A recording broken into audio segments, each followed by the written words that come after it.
welcome to the Art in Our Mind talk with Sophie Pizzas. Very happy to be here today with Sophie and Nono Motlhoki, who is our Art in Our Mind research team member. And Nono, say hi, Nono. Hello. And a big thank you to Nono, who has done a lot of work towards today's interview with Sophie, and the there's a lot of research that actually goes into one of these talks, and so big thank you to Nono for that. It's wonderful to finally be able to do this Art in Our Mind talk with Sophie. We were supposed to do this dialogue last year, but there was this little issue of a global pandemic that happened, and so we're really happy to have this occasion to finally have this talk with Sophie, which is also being held on the occasion of the AFEMS 2021 conference, which is being held at the University of Cape Town. To give a brief history of the Art in Our Mind talks, it is a research project that is run by myself, Sharlene. I'm a visual artist and scholar. And so today, Sophie Pizzas, we are here in Cape Town with Sophie Pizzas, who has opened up her studio to us. Sophie currently resides in Manenberg, and she's working out a studio here in Kensington. And so I'm going to start you off with some of the basic questions that we ask in Art on Our Mind. Where were you born? I've been born in Joburg, a place, the community was called Kliptown. And now the name has changed to El Dorado Park. So I've been living there until the age of 13. From there I moved with the gospel in other places. And when I grew up as far as 16, and I started moving up to Cape Town. But I was drawing when I was a child, doing drawings of buildings and people. And my sister, it was the best pencil work that I've ever done. And I thought I was tip-top, but it wasn't tip-top, but it was good in my eyes. It was a perfect drawing, but someone else stole it, and I never seen it since that time.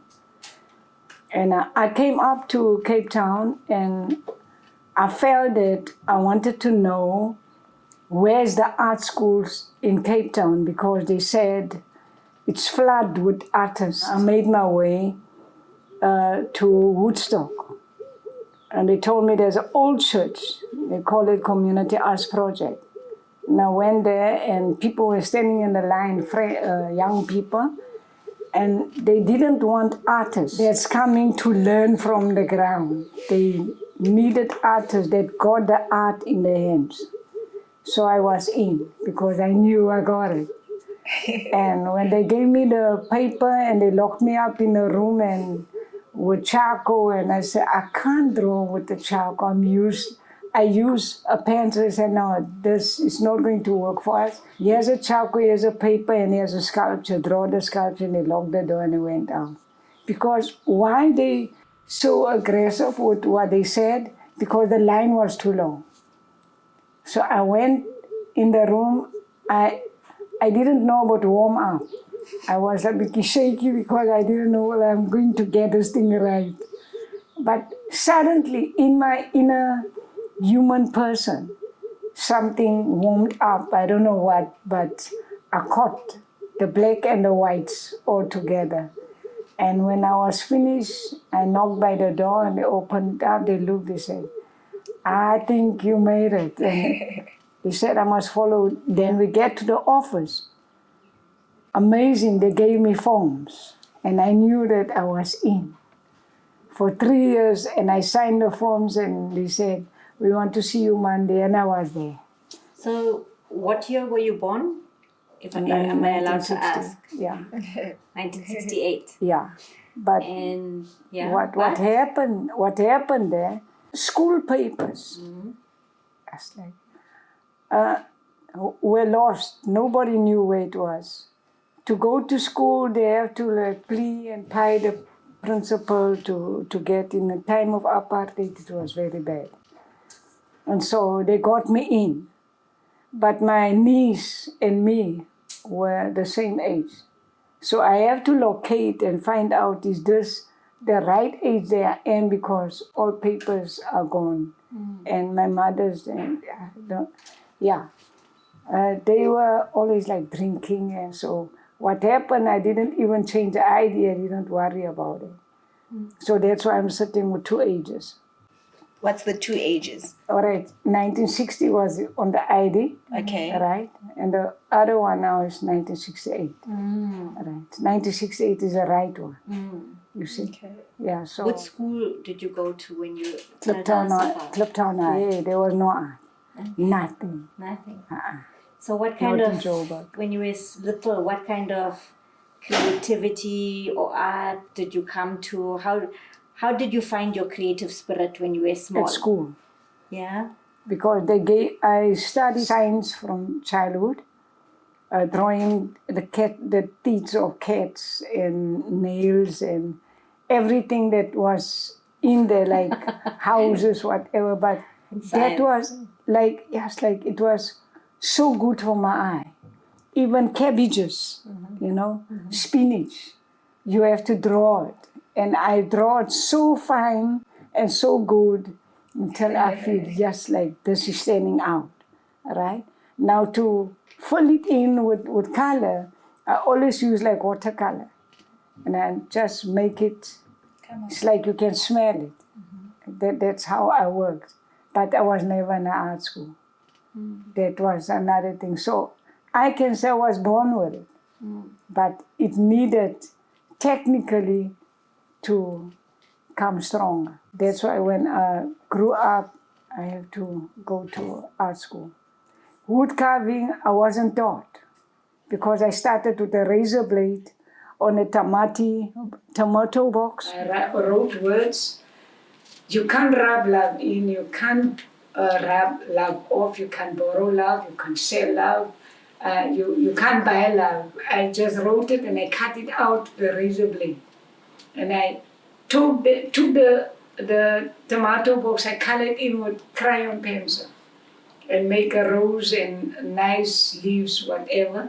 And I sold it for 10 rand. And that 10 rand bought meat for my mother, and then the other 10 rand, potatoes and tomatoes. I supported my mother when I was the age of 13, 10, around there.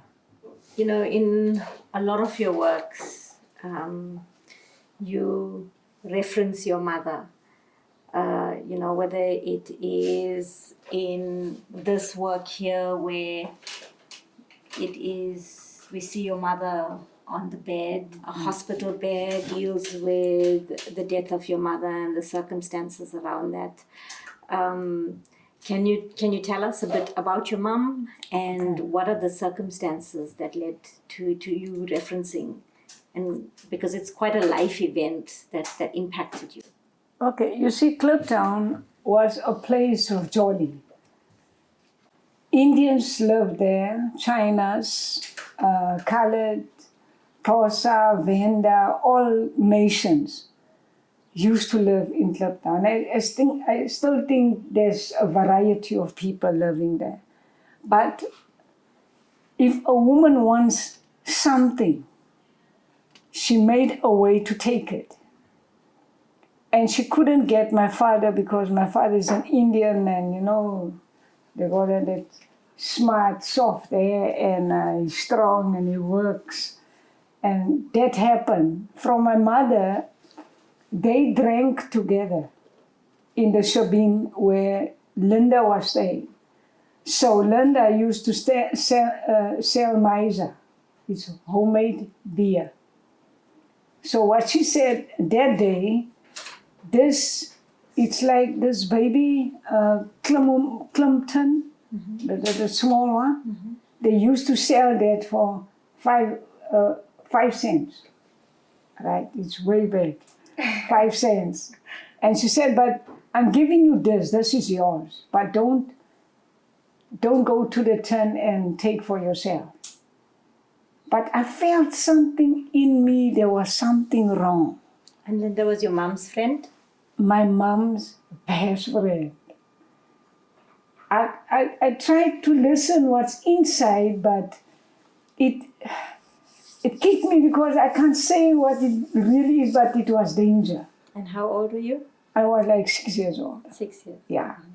And what happened there, my mom's friend went away. So she went on fetch some money, or is it old age pension? I don't know. But my mom drank that beer. And when she was finished, remember it's this time of the day. Until nighttime, like 8, 7, and she started coughing. So what happened, what was in that beer, it was like, they call it apricot acid. You understand? Mm-hmm. So that was so strong, it burned the inside, because the doctor said it was kaffir poison. But it was like apricot acid. How she managed to do what, I don't know. But now she was after my father. So when my mother suffered, my father stick by the shabib. Right after that, she went to the hospital. Because she coughed and coughed and coughed, and we didn't know what was happening because she couldn't talk anymore. At the hospital, she lay there the first night, the second night, and when I went to go and visit her all the time, the results, when I became of the age of 12, nearly by 12, 13, the age of 12, I came by the hospital and she said, I must tell her best friend, goodbye. So now I knew something had happened between her and my mother. And the second day, when I went there, I tried to look for my mother in the hospital bed. She wasn't there. And that kicked me. It kicked me on that same moment. And I rushed in, tried to talk to the nurses. They said, no, go to talk to the doctor. When they sent me to the doctor, I knew she was dead. And what was life like after that? What I got, the ideas that I was born with, the art, I have to survive through that. I have to sell oranges, to buy myself a school shirt, books, shoes. Weekend, I used to make a lot of money and to buy myself the best that I could.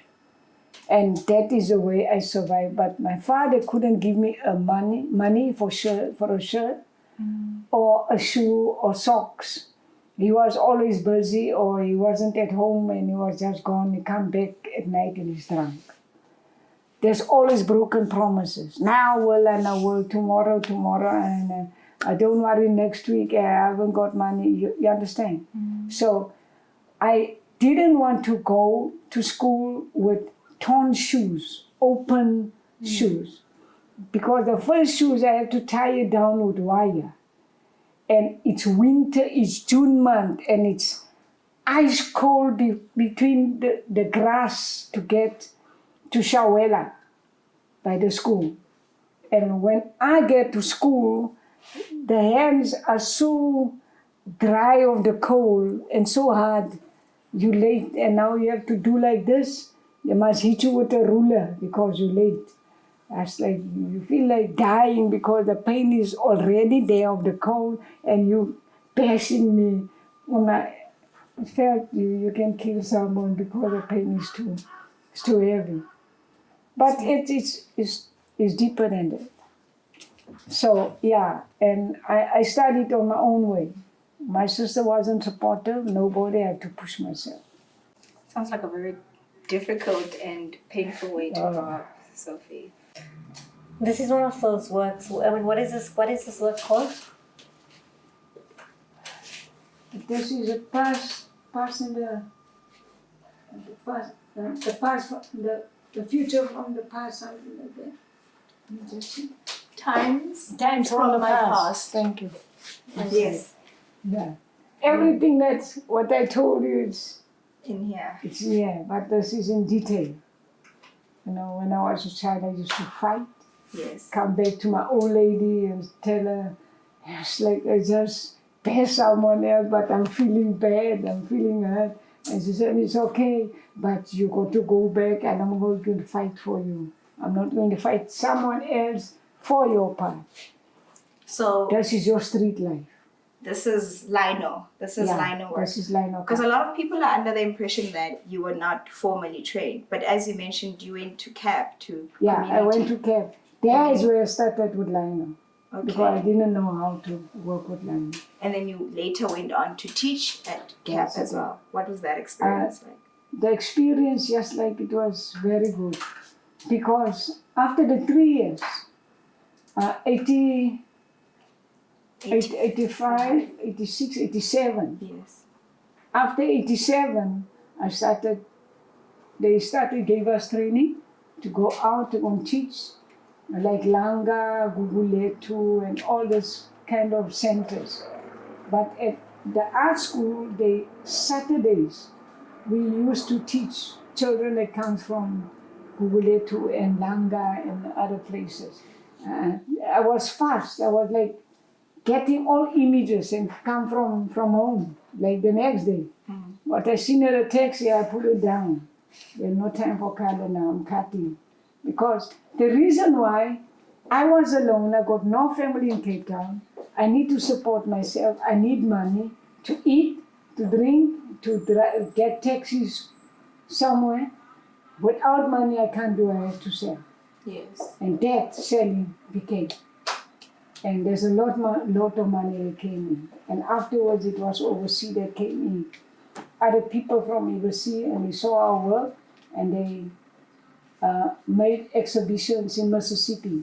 And that was the first exhibition. And this was during apartheid. So how was it creating under that constant anxiety of, the violence, and you mentioned once that they actually did raid CAP, and I'm wondering what that experience was like. And I think also I remember you mentioning that because of, the typical reasons, there were certain things that you couldn't say or couldn't create during that time, and you felt a lot more liberated once apartheid ended, and you felt like now you're a lot more vocal and expressive about some things. So I'm just wondering a bit about. See, there's other thing that happened in apartheid. It was so painful, and I didn't want to be involved in violence. And the paintings that we did for ANC, police were chasing us from left and right. I didn't want to go to jail, and I just kept I worked, I did the flags, but anything when I hear the police around, and I get myself out of it. Whatever happens in that time, painful, I put it online or I don't talk a lot. That saved me in that time. And you can really see it in the work. It has a lot of pain, but you speak that you've healed a lot and you've moved on. And that music was also a big part of the healing from all of these past traumas. Yeah, in music, I write what I see. Where I meet some friends and I hear maybe a pain or maybe happiness or something, I will sing about it. But the main thing is for me to heal people out of the pain and to bring them back where they're supposed to be. And they must be general, they must be the self, and they must be human. And they must be happy. And that's why I work against the pain and bring all that out. And when it moves out, then you're free. I got styles and ideas how to work it out. I can sit and talk to you. I can listen to your story. I can start drawing from your story and put it in liner and let it go. When you tell these stories, through music. What do you believe the power of that music is? It brings so much joy and pain because it takes out the pain from inside. Because it's so much woman that sits with the same thing that you actually don't know. My song is on radio now. It's voted. It's on 4. Alright, it's on 4. But what happens? Friday night, they got a child. They found a child in a cooler bag. The fetus that was just, the child is formed. But when the child came out, she didn't want a mother and them to know. And she took that fetus, put it in a cooler bag for 2-3 days, inside there. And she started cleaning herself up. But that pain inside, I've lost a value. I'm messed up. You see? A future is really messed up because it will burn at the back of the brain. I've killed a human being. Because when the preaching comes through, a song comes through, it will always hit her. And it won't give her a freedom to be free. She have to just take it out. So your music helps to take it out? That's it. And it's a lot of people, when they hear my music, like yesterday, someone said, "My God, will you please tell me the story of the song? Why did you write the song?" It hit me. And I didn't answer her because I was just in few minutes to preach. And when I came back, I read the note, the voice note. I thought, okay, I must sit down properly and explain why is the song on air and why did I write it. It's running, it's not working. Sitting in the street the whole day and the sun is shining and they're talking nonsense the whole day until sunset. And they become gangsters and stuff like that, or hit on another girl, or you get guys with name t-shirts and name shoes, and it's just money that goes for name clothes. But he's poor like a mouse. He's sitting on the streets. So your work speaks a lot about. So you're using the word yar, and things are a lot makar. And so, if you talk about that, like a society that's yar makar, a lot of your work is about that, right? In other ways, we can say that the work, from a very young age, your work shows violence against women, violence against children, but it is about a society that's yar and makar.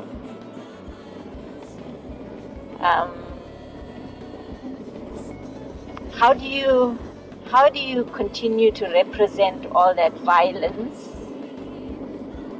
but also not be completely overwhelmed by that? I don't know, inside is like a cooking pot. When a pot cooks and it boils and there's no where the steam can goes up, that lid will make a noise. Now this is how I feel when I talk about the pain of some women. Yeah. Okay, I think I'm going to start with that video that I was talking about earlier, where I heard you sing. Because the first part when you were singing, they don't show you singing, so I wasn't sure if it was you. Then the second part, they do show you singing. I was like, she also sings. I should have kept it on. You had the same, same Duke on. Okay, so yes. Okay, I see. Yes, in that studio, it was. Asai?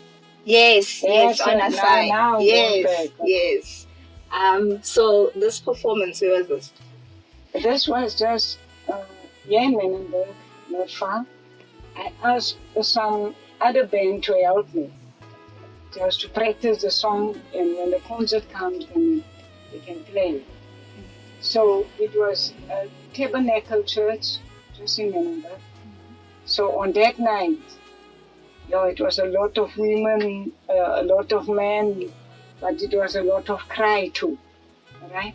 Because we expressed what I was writing.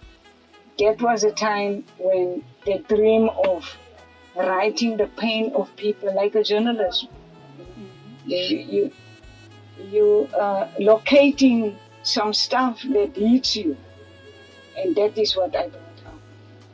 So war began, and we started there, and we wrote 8 songs out of that, and that was the outfit that we had. Beautiful. Who's the other family? She's married now. Her name is Candace Williamson. But now, her surname, I don't know what's her surname now. Was it a duo? Were you guys in a duo? Like a band together? Yeah, a duet. Yes, a duet. Yeah. What was it called? Incredible Love, that's my band name. Oh, the shades. Okay. Yeah, that's Incredible Love. So I'm trying to explain that God's love is so incredible. It buckles your mind, because when you want to get out of something, God, it creates you and it buckles your mind, because you don't know what God is going to do next. You see? And that is the reason I call it Incredible Love. To be a woman, you can be strong. You can be weak sometimes. You can be untalented, but you can use your brain. When you told me about feminism, it took me so deep when you explained me, because I couldn't understand what, and I said, Stephanie must Google. and she would Google it. I said, yes, like I've got everything of that. Yes. You know, the paintings, the music, and things that I'm going through with other people that I'm helping. And it's like it's too strong. That's why I put my title down, Forgive, Forget, and Move On. You've spoken a lot about how women, you see them, with children, and the ways in which they are treated by men, and even from your earliest work, whether it's around your mother, or we see you around other women even at a young age in your community. There's a lot of emphasis on women and children and the struggles that they go through. Here we're looking at a very early work of yours from 1989, and we're seeing a dead woman and her child. And here again, we're seeing a very metaphoric work of a woman that's being bound and screaming out in pain. These struggles emanate in so many of your works. Can you tell us about the ways in which you tackle woman and child violence in your work? Okay. The painting that you see, it's the part that I was talking about, how they poisoned my mother. So this is a part where the hospital gave her a time to come and visit us. Now at home we have to treat her with a mace, millimeter mace, and they throw it in a funnel of glass, and it goes straight to her stomach. And this hand, it talks about my mother's mother, my granny, and say, can you see now? I told you to stay away from all the Sabine places. Now they poisoned you. Now you see your friends are passing. They're not coming in anymore to come and greet or talk to you. Now you're suffering without a visit. You're suffering, and they're not asking you questions or bringing you apples or anything. They're not caring for you. So it's more bad than anything now. The rope, the reason why I did the rope, the poison inside was like binding the life out of a body. And that's why she was like screaming, in between scream and laugh. It's like she's winning because she forgives the lady, and she's screaming of the pain inside that she can't bear anymore. And I realized that when people are in pain, men used to abuse them. Men used to abuse them. And not going to work and giving them money. They lose their work because of alcohol. And when they're too much in alcohol, they can't focus in their work. They like shivering. So the lady that's in a painting, she was a genuine wife for her husband, and she bare a child for him, and the other one was like 12 years old. But when he started drinking because he didn't have work, it was like frustrating. And he came one night at home and he asked his wife for food, and she said, "How can I give you food? There's no money, and there's nothing to even feed a child. You can't ask that because we're actually dying of hunger." And he didn't want to hear about that, and he started bashing her, grabbing on her hair and hitting her and going for the child in the baby cage in the court. And he wants to grab the child. And his wife grabbed the child, and he took him, and he took her and the child, and he fling them out of the door by hair.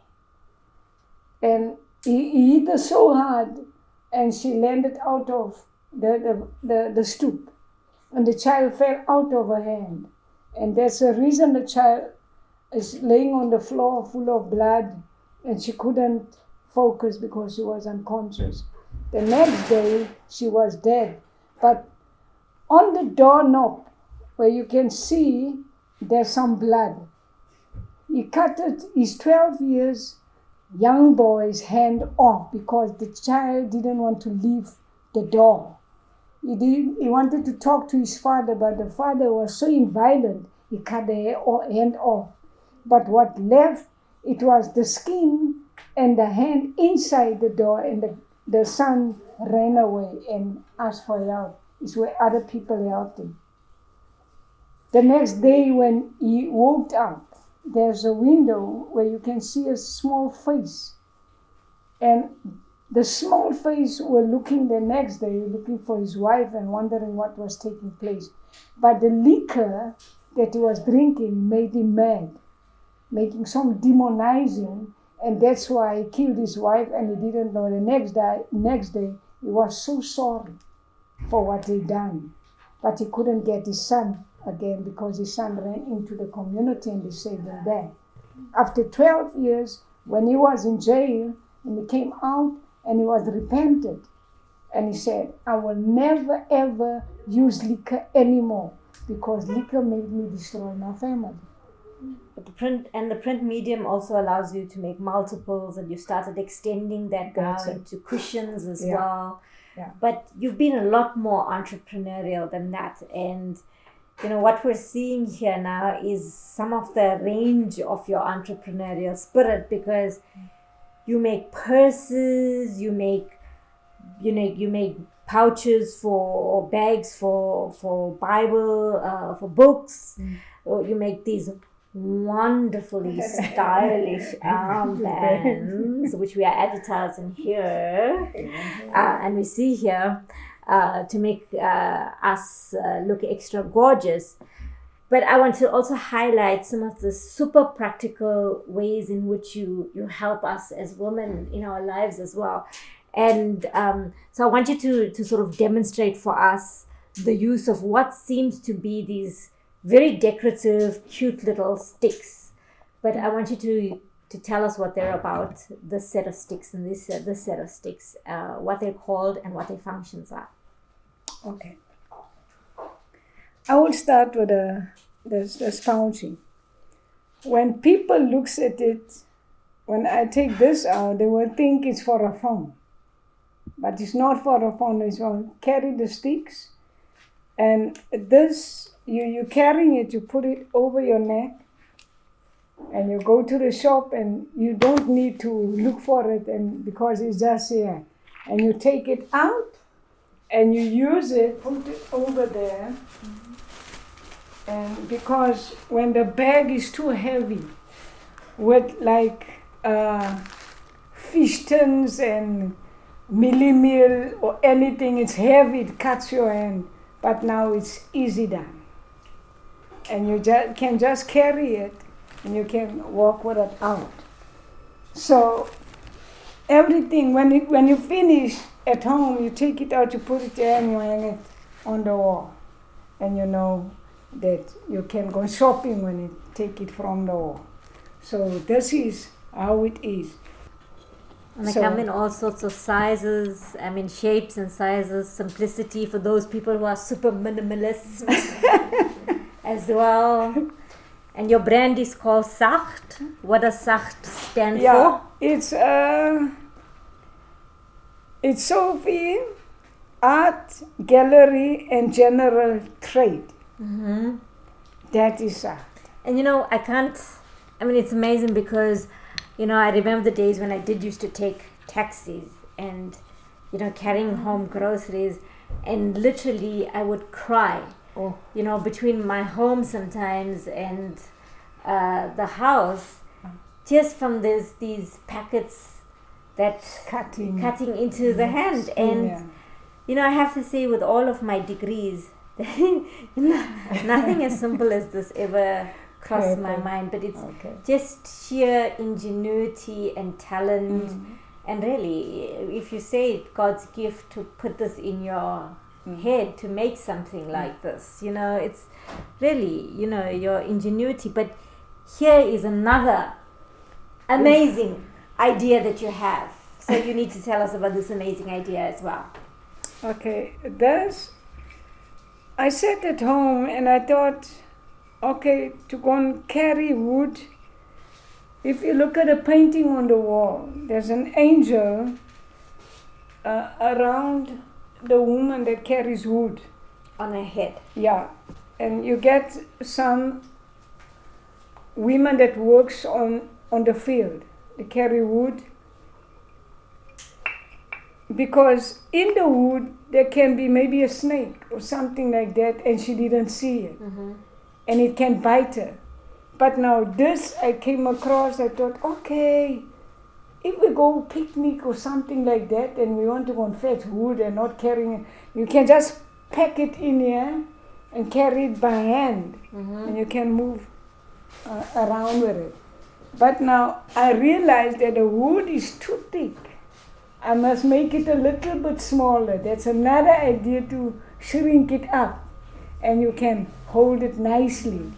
But this here is strong. This is blue gum. It's the same friend of the small ones. So it's so strong, it actually goes nowhere.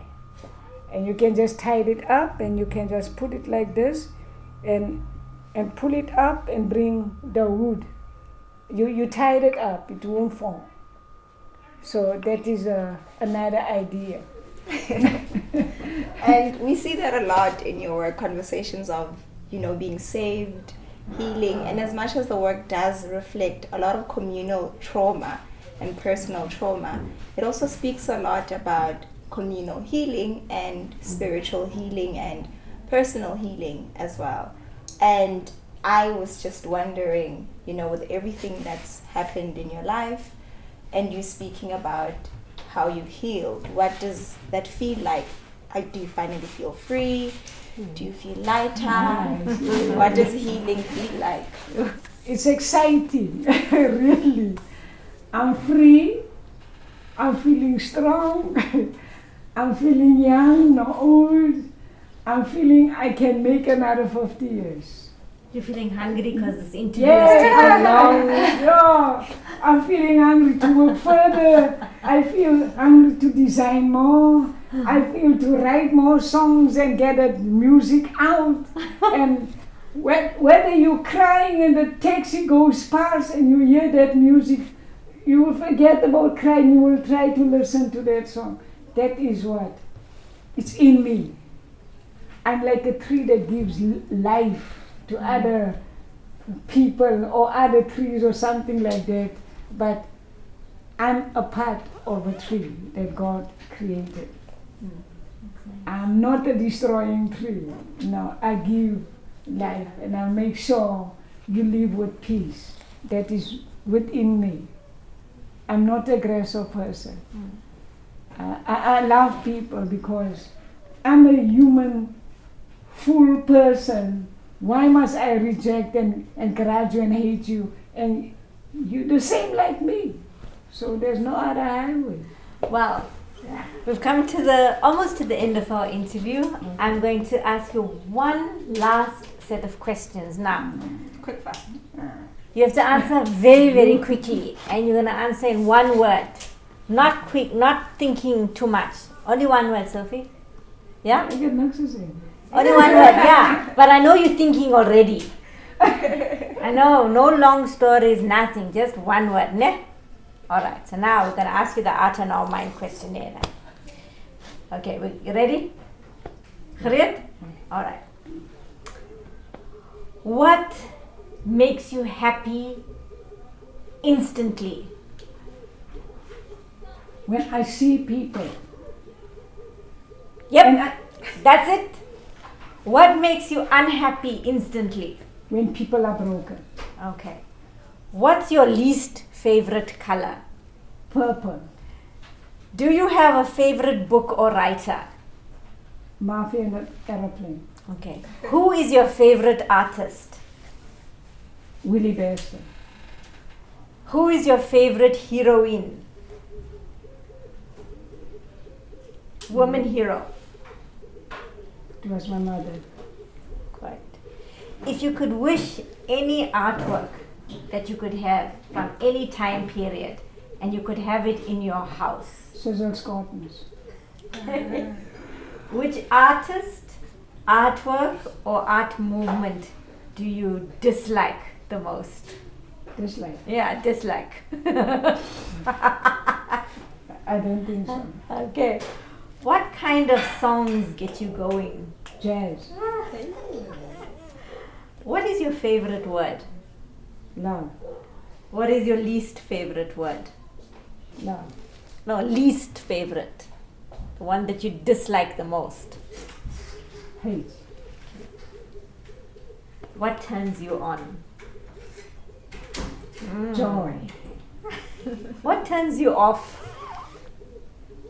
Loveless. Okay. What makes you laugh? Love. That makes me laugh is love. The joy that's in people. Okay. What's your best virtue? That's it. Your best quality. What's your best quality? Clothing. It's your best quality. Hmm? Oh, clothing, okay. What's your idea of misery? Misery. What can make you miserable? When people doesn't give love to other people. Okay. What sound or noise do you love the most? Guns. You love that. What? No. What? That you love. What sound or noise do you love? Oh, okay. Sorry. Ooh. Oops. Got it on camera? No. That. We'll cut that out. No, that is steak. What sound or noise do you love? Music. Sorry. What sound or noise do you hate? Guns. Guns. Violence, yeah. What is your favorite swear word? No, I don't swear. Since I was a child till now. Not even gosh. Not Not even gosh. I don't think gosh it's a swear word. I think so. Maybe in some places. Yeah. I don't know. Gosh, nice fine. Damn. No, No, too harsh, too harsh. No. What profession, what job other than your own would you have liked to have tried? To work in an office, with computers and stuff. Okay, you're a computer tech person. Okay. Yeah. What profession or what job would you least have liked to have done? I like wood carving to create some stuff out of wood. No, That that is you would fun. have not liked to have done. Oh, Which okay. would have been a torture to you.